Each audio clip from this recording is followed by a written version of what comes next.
Hello everyone. I have a quick question before we start. Does your nonprofit have an AI policy? Not does someone use ChatGPT to write emails, an actual written down policy about what is okay to feed into an AI tool and what is not. If you paused before answering, you are not alone, and honestly, you are in the majority. Hey, I'm Barakatu, BK for short, and I run B Data Solutions, a data and analytics consultancy built specially for nonprofit and public sector programs. The organizations working in a space like domestic violence, sport, homelessness, and precarious immigration status that usually get the least attention and the smallest budget for anything data related. Before this, I spent almost 15 years in hybrid roles such as business analyst, data credit risk analyst, and program management. And I'm currently finishing a PhD in public policy. So when I talk about data, it is not theoretical. It is the thing I have spent my whole career elbow deep in. If you are an executive director, a program manager, or anyone at a small to mid-sized nonprofit who has watched your team quietly start using AI tools without anyone officially deciding that was okay, this video is for you. Let us get into the number because it is a big one. According to the 2026 Nonprofit AI Adoption Report from Virtuous Fundraising.AI, a benchmark study of 346 nonprofits, 92% of nonprofits are now using AI in some form. I mean, that is amazing, let's be honest. 92%. That is not early adopters either. We are talking about basically everyone in the sector. Grant writing, donor emails, first draft of reports, chatbots on the website, summarizing meeting notes.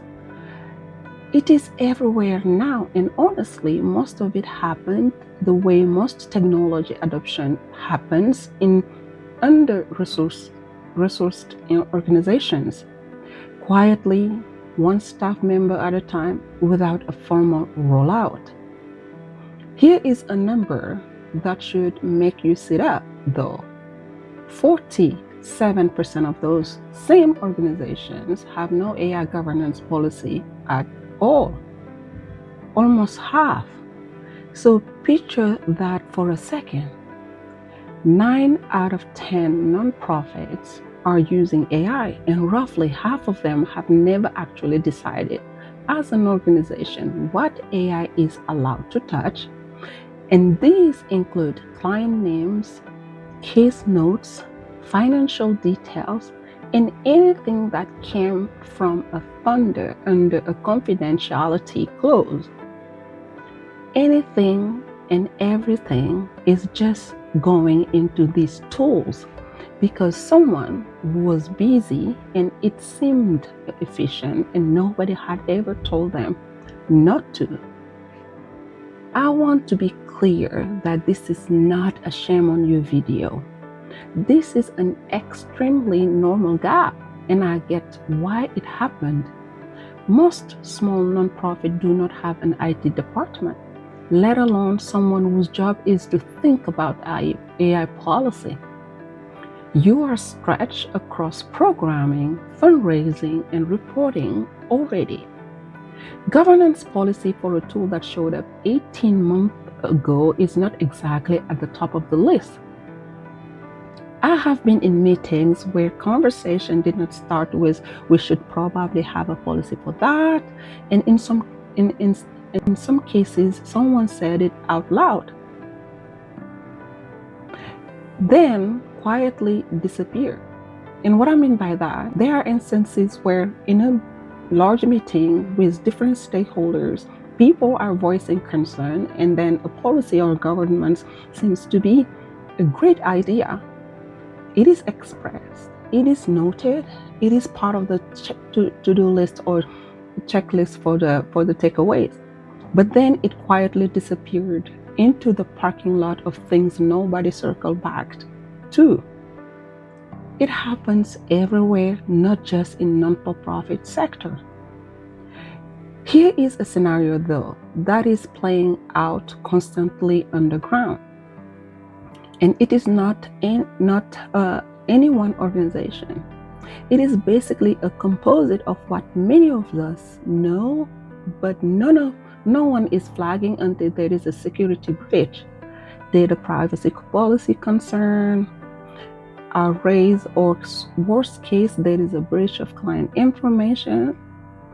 Something similar to a program coordinator is behind on a quarterly report that is due at 5 p.m. and they paste the whole draft, client outcome summaries, a few identifying details, maybe a direct code from an intake form into a free AI tool just to get help tightening the language. Nobody told them not to. Nobody told them it was fine either. There was just no conversation.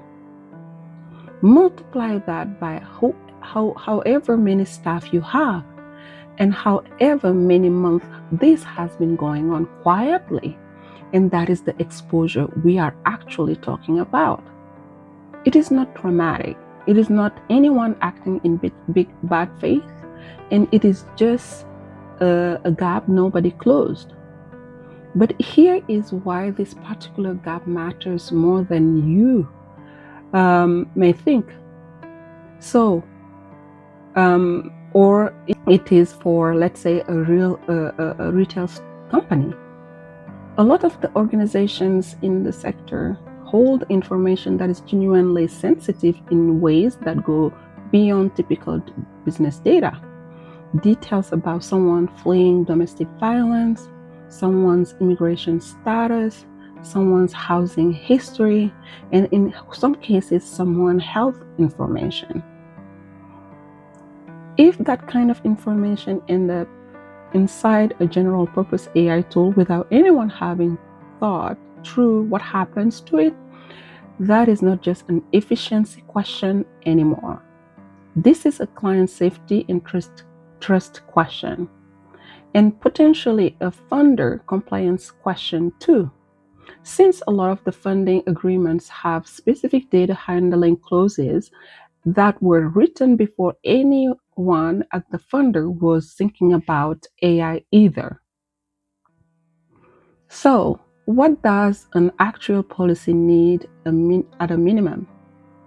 It does not need to be a 20-page draft or document. It does not need a lawyer to draft the first version. At the minimum, we need three things. First, a clear line on what data categories are never allowed into a general AI tool. A clear line on what data categories are never allowed into an AI tool, or at least an AI general tool. Client identifying information is the obvious one. Names, case numbers, anything that could re-identify someone. But also think about anything covered under a fund of confidentiality clause, because that is an easy one to forget in the moment. Second, which tools are actually approved for use? This matters because AI is not one thing. There is a real difference between a tool your organization has an enterprise data agreement with, one that contractually will not train its models on what you feed in, and the free public version of something someone found through a Twitter thread. Approving a short list of tools, even just 2 or 3, closes most of the gap on its own. Third, who reviews and updates the policy and how often? This is going to keep changing. The tools, the risk, and honestly, the funder expectations are all still moving. We wrote it in 2026 is not a policy. That is a historical document. Even a simple line like reviewed every January by the executive board or executive director and board chair turns a static document into something that actually keeps up. If your board is going to ask about this, and if they have not yet, they will, because this is quietly becoming a standard governance question right up there with financial controls and conflict of interest policy. You want to walk in with something more than just, yeah, we use AI sometimes. You want to walk in with a one-page answer. Here is what we allow, here is what we do not, and here is who is responsible for keeping it current.